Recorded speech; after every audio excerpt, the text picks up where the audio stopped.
everybody, it is Romania Black, and we are on episode 13, starting the second act of Dororo. Well, I say a second act, I think it's going to start another cour, because at this point, we have tackled everything we could from the first OP down to the two brothers fighting. So I fully anticipate a new OP for this second half of the season because it's 24 episodes. So we'll see how that goes. But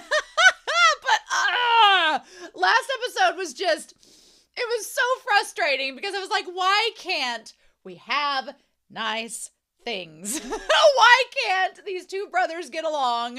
But no, because of all the complicated things we talked about and all of the things going on, and it's just a lot. And Huckleberry's like, why can't they all just get along?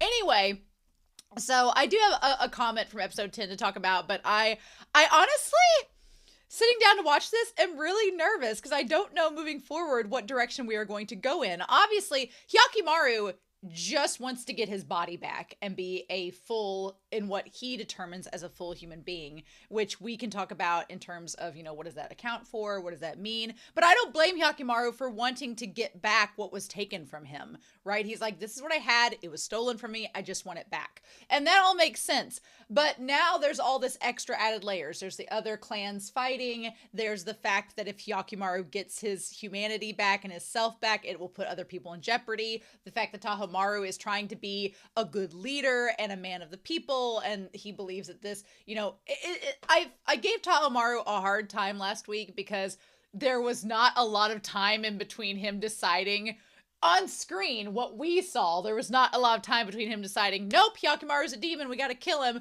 and him originally wanting to try to do the morally just thing and help him. But to be fair to Tahomaru, there was a lot of time passing the episode between these decisions. And also Tahomaru, he wants to be a leader like his dad, or how he envisions his dad, but in doing so, it's like, I can't help this man if I'm wanting to help all these other people. And so he chooses his priorities, which you can't blame him, but it just sucks because we've been seeing Hyakkimaru's struggle from the start, and it's like, but right? So yeah, it's just really hard. Anime Annie pointed out with episode 10 that Tahomaru stands out in his red clothing. From the knowledge of clothing during that period of time, it highlights how well off his family is. Such a red dye, I believe, was made from the Benibana in Japan and was extremely expensive dye. It also feels a little tongue-in-cheek for Daigo's son to be dressed in red, as red was also related with Buddhism, which to Daigo and Buddhism is pretty antithetical at this point. For ritual purposes, the color red was associated with being a talisman and could defeat demons and malevolent spirits or disease, which seems appropriate as Tahomaru has now tasked himself with defeating his brother, who he considers a demon. And he made that comment back in episode 8 or 9. Episode 10. In episode 10, he was talking about how he's going to be the one to stop the monsters. And I was like,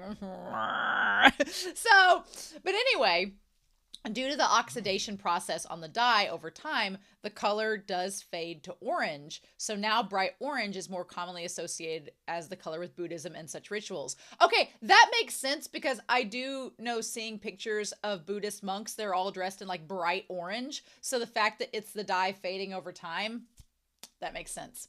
The potential of having to harvest earlier is also made worse in this case of episode 10 with the threat of war from the Asakura. In times of war, that's when food can become a lot more scarce, obviously, and the stores tend to get used up quicker. If they have to harvest early, they won't have as much to feed their people or their soldiers. Yeah, so there's all these factors that tie into it that make Tahomaru's decision to go along with his dad. And I talked about in the comments when I responded back to people that Tahomaru, we give him a hard time, but he's grown up idolizing his dad. And so whatever his dad tells him, he kind of assumes is factual. I just feel bad for the mom. The mom is who I feel the most for at this time, because she was stuck between a rock and a hard place from the start. Her husband was terrible to her when her son was born, wouldn't let her have any closure with him at all, and then has kind of like, even though Daigo showed like a moment where he was like, why are you here? Like, he cared about her. It's like, he was pretty terrible to her the entire time and completely dismissed her at every step and turn. And it's so sad because Hyakkimaru finally gets a moment with his mom and she's maybe dead. So, and now Tahomaru has lost an eye, funny enough. And so I also think it's interesting that Hyakkimaru does not kill people. That he killed the people with Mio, but when he fights people like humans, he does his best to just like, okay, injure you and go. And that's from Dororo's influence. So I don't know. Look, I just want Daigo to not succeed. I just want Daigo and the demons to go down and Hyakkimaru to get his body back. But now there's the whole thing with the village added to it, and it makes it very, very frustrating. So yeah.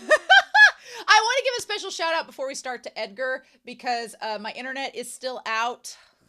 I had a horrible time with my tech. There was supposed to be an internet tech come yesterday, and then they did not come, and they're not coming anytime in the near future. So I'm like, So I do want to thank Edgar, because they have been getting me the files for me to download for this series, and I really appreciate it. Good news is we don't have ads. So I don't have to worry about that, but I want to give them a special shout out. Thank you so much for getting me these. I really appreciate it. But yeah, we are going to not waste any more time. We are going to go ahead and start and see what we get. So I'm excited. I hope you all are as well. But we're going to look at Dororo episode 13, and we're going to do that here in 3, 2, 1. And let's go.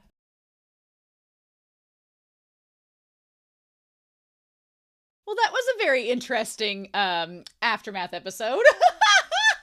I feel like in some ways the show is easing us back in from episode 12. Like, oh hey, we're going to ease you back into this, but presenting these different mysteries, and this episode was very much a mixed bag for me, and not in a bad way, just in like a okay kind of way, that I'm very curious moving forward, like what we're going to be getting. Well, Biwamaru's back, thank goodness. I like, you know what, they say that two is company and three's a crowd.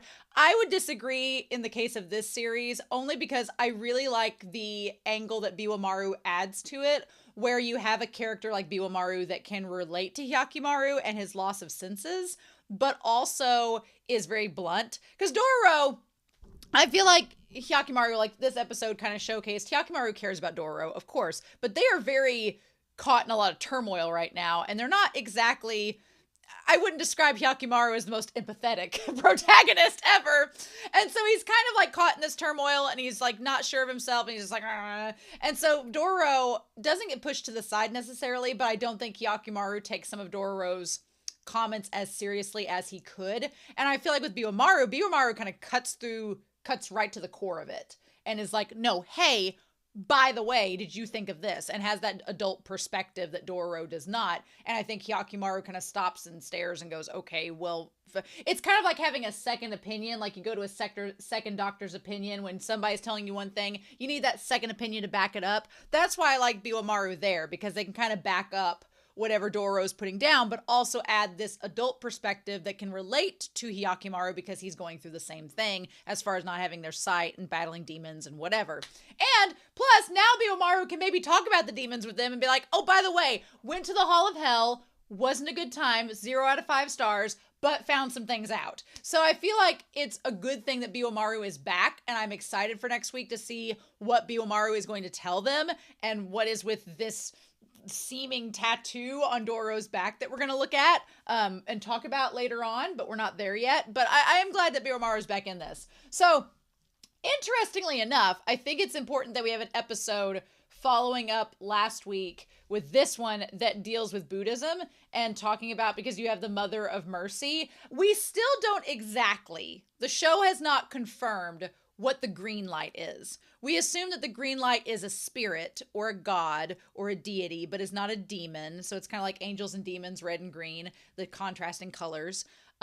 We get that idea, and the mom presenting the statue that is the goddess of mercy has that angle to it as well. We've only seen it a couple times. We've seen it like with Hyakkimaru as a baby. There was both demonic energy and the green energy was on there as well, presumably from the mom. So but we don't see the green energy now on Hyakkimaru, so I'm curious to know what we're going to do with that.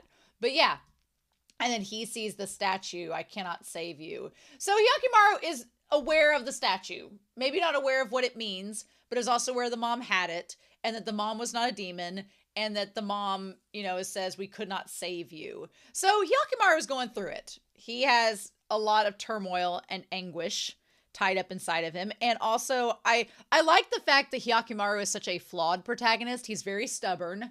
He's not communicative, and he has no, and he's not communicative for a reason. He's never had to be before. So him just saying as much as he says in this episode is like the most we've got out of him so far. So it makes sense with the storytelling, but Hyakkimaru is a very hard protagonist to cozy up to. Like, you feel for him, you feel empathetic for him, and you want the best for him, and you want to root for him, but he's not a protagonist that you're just like, man, I'd sit down and talk with you all day. No, he's hard to love. And Dororo is the opposite. Dororo is like, you just want to like grab her and like hug her and be like, I'm going to take you with me, girl. And it's fine. But Dororo, and I love that contrast between them. But Hyakkimaru is going through it. They sense a demon. I love Dororo's little chitter chatter in their sleep. Adorable. So cute. Dororo is animated really well in this episode. They looked adorable. And I loved their just little pursed lips. Like, they were so cute. Absolutely was in love with them this episode. I thought that was adorable. But yeah, Hyakkimaru is not sleeping, which is not good. It was probably a good thing they got drugged this episode, so they were forced to sleep. And we'll talk about that. But they've not been sleeping well. They're on edge. And honestly, you can't blame Hyakkimaru because he says the demons. I mean, it would be something for you to just realize that your own flesh and blood family called you a monster and a demon and said you needed to die. And meanwhile, you're trying to hunt down other said demons to get yourself back. Like, that's a lot of turmoil for our main character. And Dororo is trying to convince Hyakkimaru that they need to sleep and rest, which is the right call of action. But Hyakkimaru is stubborn and will not listen. And I hate that Dororo gets kind of shoved to the side, but Dororo is persistent. And I know Dororo can take it and is just like, you're not going to last for long if you don't, find a way to get through this. And then we see the mom saying, we could not save you. And I feel for Dororo so much because this whole incident with Hyakkimaru meeting his family has brought up all of these emotions with Dororo losing their own mother. And so Dororo's like, well, you and I were both orphans, technically, because your family's disowned you. It's so sad because Dororo has no choice but to be an orphan. And Hyakkimaru has literally been voluntarily made an orphan from his family. Not his mom. I'm glad the mom's alive, but she is like not doing well, right? I'm glad the mom's alive. I want her to get closure with her kid. But when Dororo's like, you don't need a mom or a dad to live.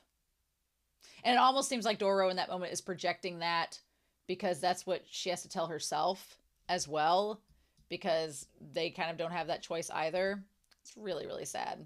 So this OP, the bugs and everything crawling around them, the bugs and all the demons like crawling from inside their body is so gross.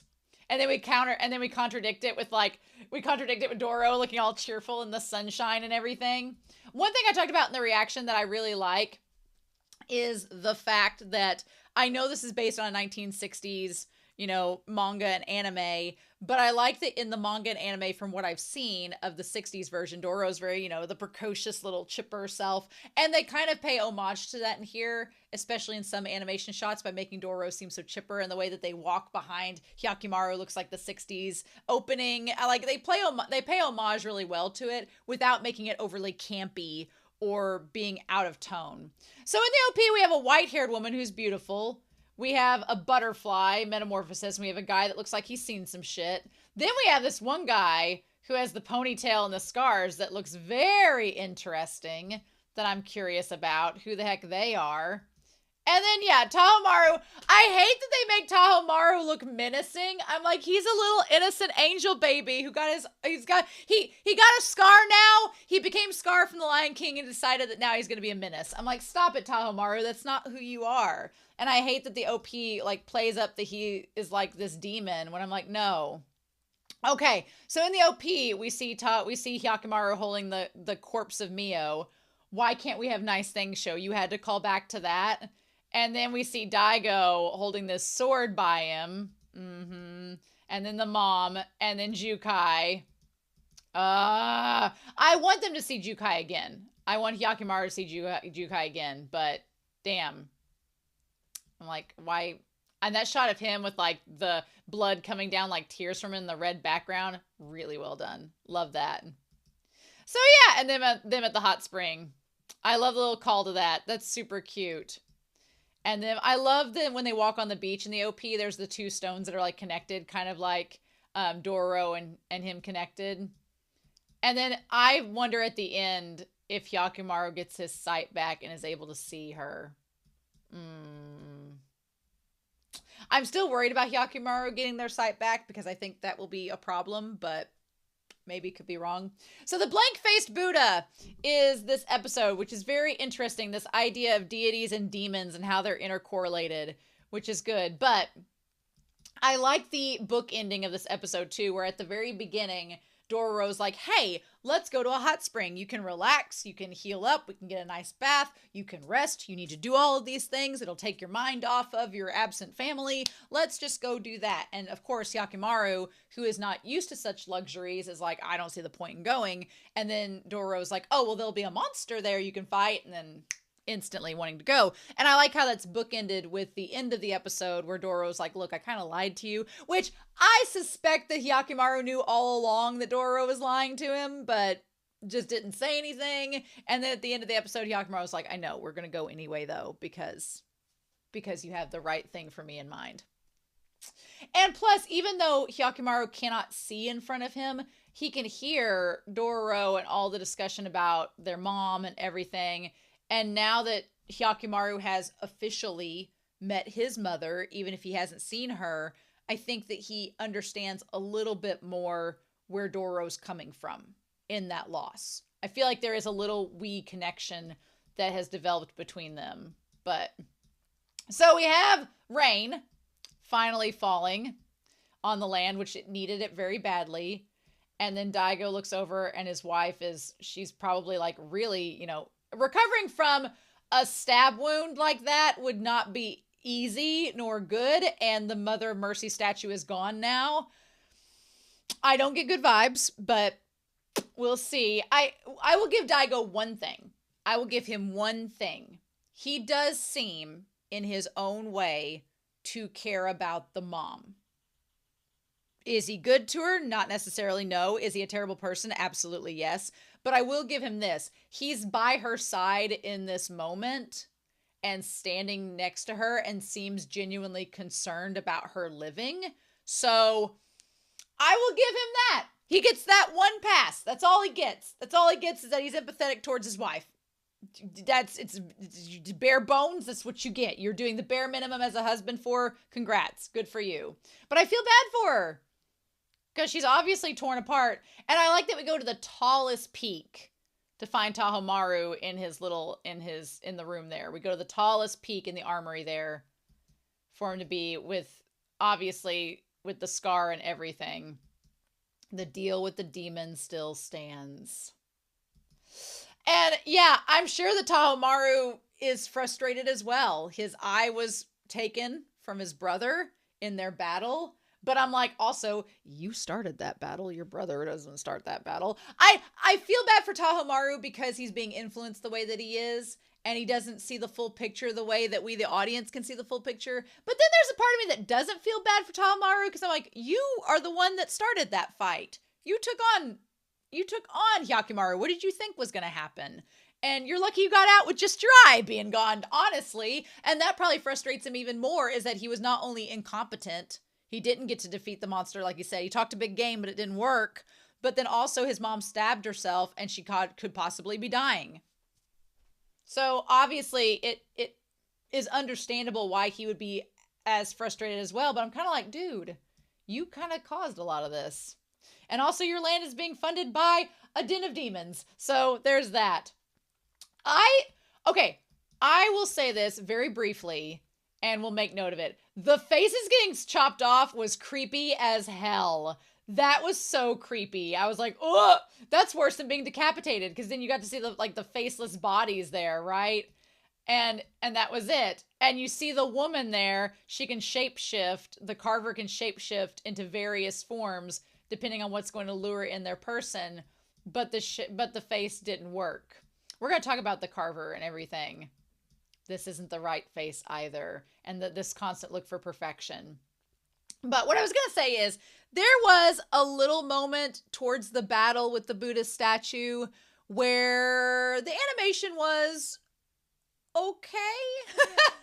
I'm just going to say it. I'm going to say it because I'm 100% honest with y'all and I noticed it. But the animation took like a little dip during that battle. And I was like, it was distracting for a hot second. And I was like, Mappa, you're usually really good at this. So why did we have that dip? That was weird. But I mean, it picked back up and it was fine. But for a series to be as consistent as Dororo has been, that was noticeable to me. And I was like, that's kind of weird. But it's fine. It is what it is. So I also like in this world that Dororo and Hyakkimaru just go into random people's houses that look abandoned and they're like, guess we're going to live here. Guess we're going to be squatters. But honestly, in this war-torn countryside, are we surprised? It's one of those, like, if you see an open door, take advantage of it and hope that there aren't bad people that live there.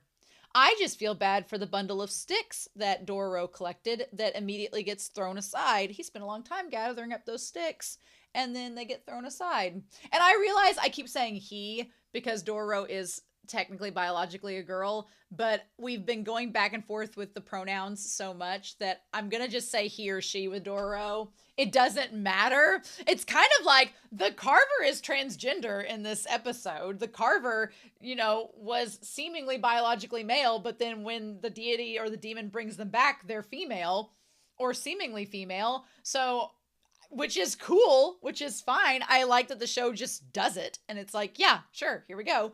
And doesn't draw attention to it. And that's kind of like with Dororo's gender. It's like, I feel like I'm going to be doing he, she pronouns for Dororo this entire series because we went 8 episodes and then switched it up in episode 9. So bear with me. The heartbreaking part of this whole episode is Dororo being fooled by Okaka and Okaka looking like the mom. And that's just cruel. That's so mean. That's so heartbreaking.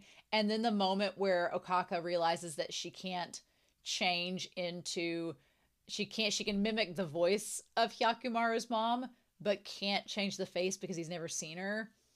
Not that that would matter. Hyakkimaru's blind. It wouldn't matter at all, but that was so heartbreaking. I wondered for a second if it was going to be like the episode with the spider demon where she was going to kind of become softer with Dororo, and she kind of does, honestly. Because I was really worried. I was like, are we going to get to the point where because here's the thing. If Hyakkimaru had been drugged and Dororo had been taken away, Dororo be dead. Because it would not taken her long to carry that kid up to the mountain. Boom, dead, over. But I feel like it is not only good for the plot, but it makes sense with the demon.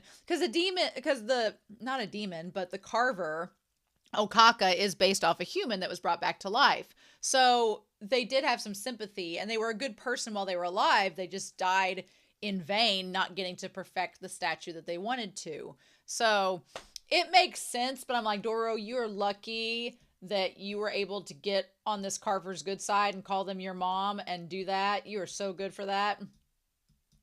So yeah, I thought it was so fascinating that the Carver is literally, what was interesting too at the world building is the Carver was brought back to life by the demon, but the Carver retains their humanity, or their soul stays in human form and doesn't have any red, it was a dimmer color, which should have been a signifier that there was something off because the shape was dim and not perfect, but it wasn't like a solid soul like Dororo, which should have been a little bit suspicious. But then of course Hyakkimaru is like, well, there's no red emanating off of you, so I guess we're good.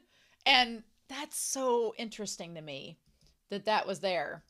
But yeah, the whole drugged porridge, getting Dororo to eat it because it's like what their mom made. That whole thing when Okaka started going into the speech about, well, it's a good thing the drug's kicking in, and I was like, oh my god. So yeah, so this entire backstory where the Carver was known for making Buddhist statues, kind of like the Mother of Mercy one that everyone in the village worships.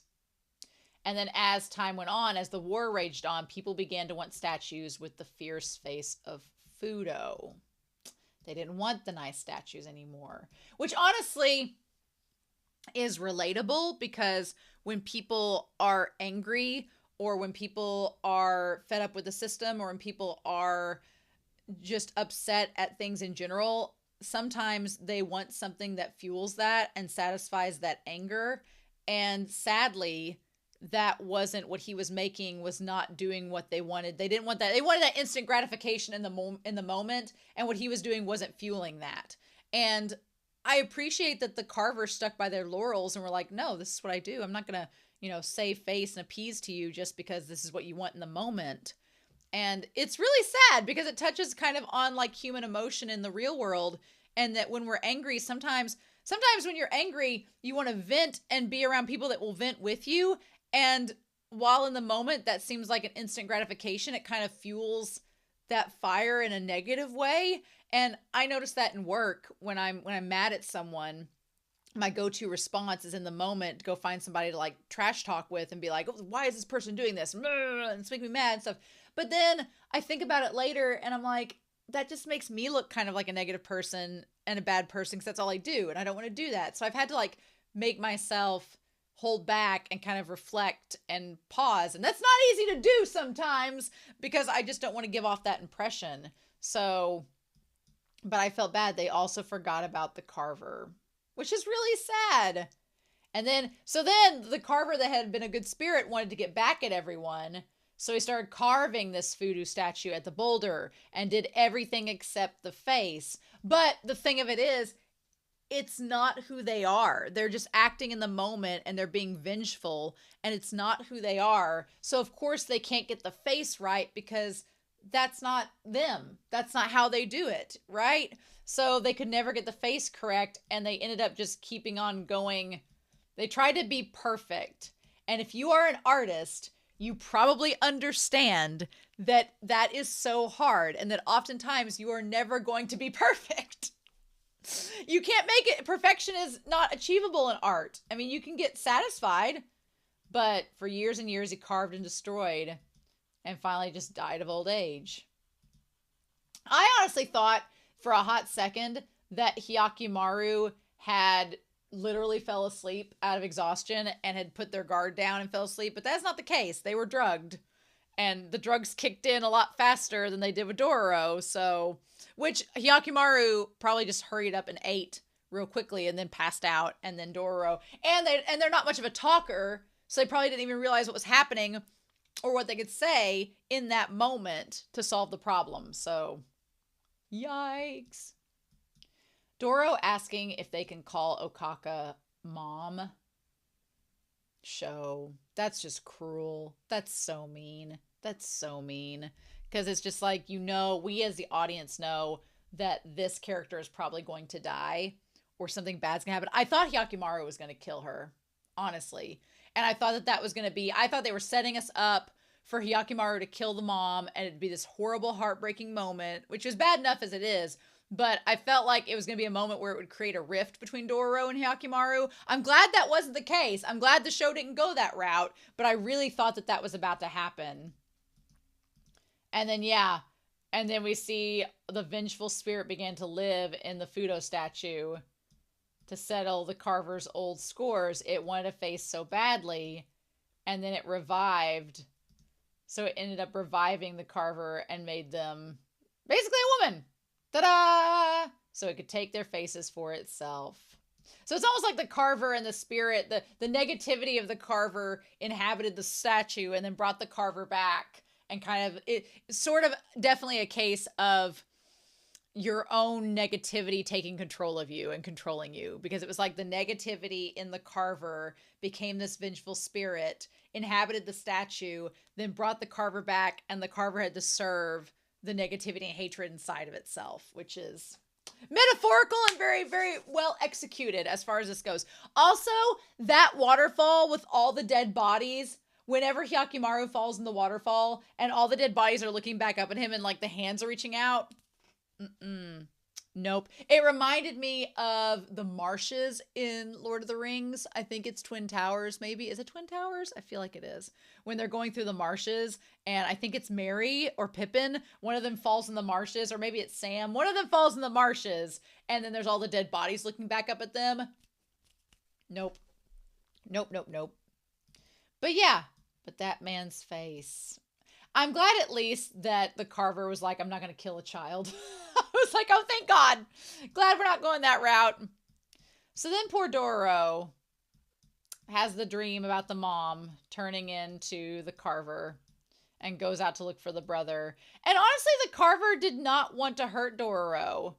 They didn't want to hurt them. They were just like, why can't you stay back? And Dororo, like, trying to scratch at the Carver, and then the Carver throwing him against the rocks. All that.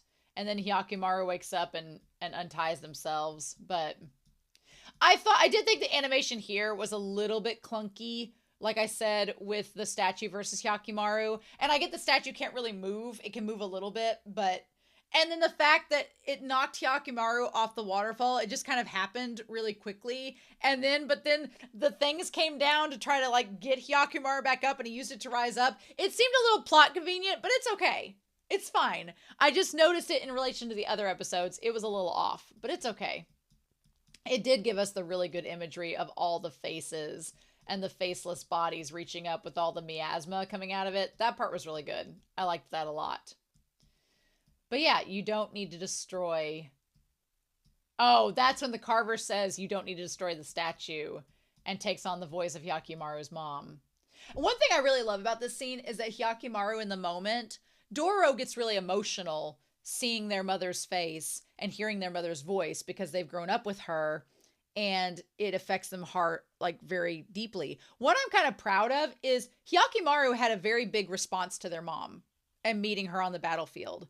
So when the Carver imitated the voice of Hyakkimaru's mom, I was like, ooh, is he going to do like a Mio situation and take offense to that? Because he clearly knows it's not the mom. But I'm really proud of him. He just goes, no, you are Okaka. You're not the mom. You're not my mom. So no, that's not going to work. If Hyakkimaru gets his eyesight back in time to see his mom, they're going to make that eyesight regaining be the biggest thing. And I'm like, I'm not ready for that. No. Also, make it known, Hyakkimaru is not here for your kinky BDSM. No, absolutely not. You get that rope away from his neck, tying him down. Carver, no. No kinkery here. And that's when Dororo asks, I like this message Dororo brings up of being like, why did the face have to be your standard of perfect? It has a nose, and eyes, and a mouth. It's fine the way that it was. Why did you keep trying to perfect this thing that in reality you didn't even really want to make? You were just making it out of spite. Why did you keep trying to perfect it? And I like that it's a kind of a callback to, Hyakkimaru and their disability and the fact that they, is it enough? What makes a person a human? And honestly, I feel like with Hyakkimaru, I said at the beginning of the episode, I don't feel like they're necessarily fighting all the demons because they feel like they need to have all these parts and pieces of them to be complete. There is a drive with Hyakkimaru to gain what was taken back from them. There's a drive for that. There's also a drive because they're demons and they need to be conquered. I feel like it's more along that lines than Hyakkimaru feels they're not complete unless they have all the parts and pieces back. Because how would he know? He doesn't know what that's like. He's grown up without them. So I think that the message here was really good that Dororo is being like, you had to be selfish and became a monster. And that kind of ties a little bit to Daigo being like, you had a kingdom, you had people, you had a wife and a child on the way. Why did you have to be selfish and try to make it perfect? But then again, that's a much more complicated story. When you're in a war-torn country dealing with famine and plagues, it is a little bit different than just talking about it, right? But I honestly thought that the Carver was going to offer up their face, but they're already dead, so they were revived already. But I thought they were going to offer their face to the statue, and it was going to complete it. But that's not what happens. Instead, the statue ends up slicing them, and then Hyakkimaru gets out and is able to destroy the statue. Now, I think it's interesting to note, I don't think this statue is one of the demons in the Hall of Hell. No, because it was from the Carver and the vengeful spirits from the Carver, not one of the demons that's been inhabiting Daigo's little oh, what am I trying to say? Their little oh, I don't want to say it's not gondola, it's gazebo. Their little gazebo of hell. Yeah. It's like, yeah, the demons there are not the ones here. So nothing was gained, but a little bit more friendship was forged between Dororo and Hyakkimaru, which I really like. But yeah, also I think it's worth noting that we have the ties to the Buddhism statue, to the Mother of Mercy. The Mother of Mercy statues are the ones that the Carver was originally carving. When Hyakkimaru gets the statue to hit itself with the sword, it cracks kind of the same way that the Mother of Mercy statue cracked, interestingly enough. And then the demon goes away. I did like the wither effect. I liked the idea that the Carver looked at Dororo's face and said it was perfect, like a Buddha, which Dororo is like a Buddha. They are a savior to Hyakkimaru. Let us be real. But I liked the withering effect of its hand and then it becoming ashes. Sad days. Sad days. And I feel like Hyakkimaru can kind of empathize with Dororo and the loss of their mom. And that's another reason why they're all about the hot springs now. So they go to the hot spring. And we get a Hyakkimaru, which, looking respectfully, they are also like 17, so let's be real. But Dororo says, don't look. I know you can't see, but I don't want you to look. Now, here's the thing. I thought for a lot of this time that Dororo wasn't wanting Hyakkimaru to look because they were biologically a woman instead of a man. But then in the OP, you see that they kind of have like a little loincloth on. So you're like, well, then why isn't Hyakkimaru allowed to look? There's no breasts, there's nothing there. It's the back. It's their back. That's what they're not supposed to look. It's their back. Now, the nun didn't say anything about the back. So did the nun not see it back in episode 9? Did the nun not see it? Interestingly enough.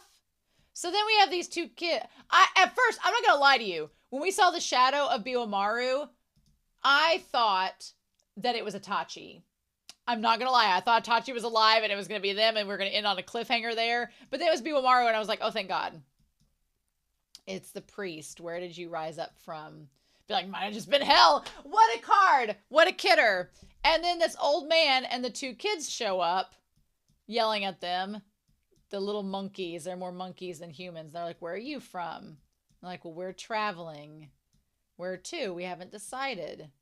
And so then there's this, they say it looks like a map. And there are all of these Mother of Mercy statues underneath. And there is, it looks like it looks like a tattoo, like a Yakuza tattoo kind of. But it's not a tattoo. It almost looks like it's a birthmark that's been, it looks like a birthmark that's almost been like tattooed into their skin, but not, or burned into their skin.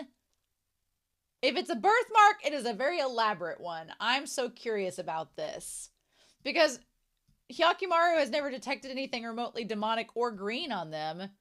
And so Biomaru's like, what map? What is this? Stop staring at my back. It feels very Hancock from One Piece. But yeah, so there's this, okay, it looks like an island. Inside, it looks like flowers and an eye and a hand and flowers there. And then all the Mother of Mercy statues. There's 1, 2, 3, 4, 5, 6, 7, 8, 9, 10, 11, 12. There's 13 Mother of Mercy statues. Interesting. Huh. I'm so curious as to what this is. Why do they have this? What's going on? I want to know more. I'm very curious now. I want to know more. I want to know more what we're getting. What's with this birthmark?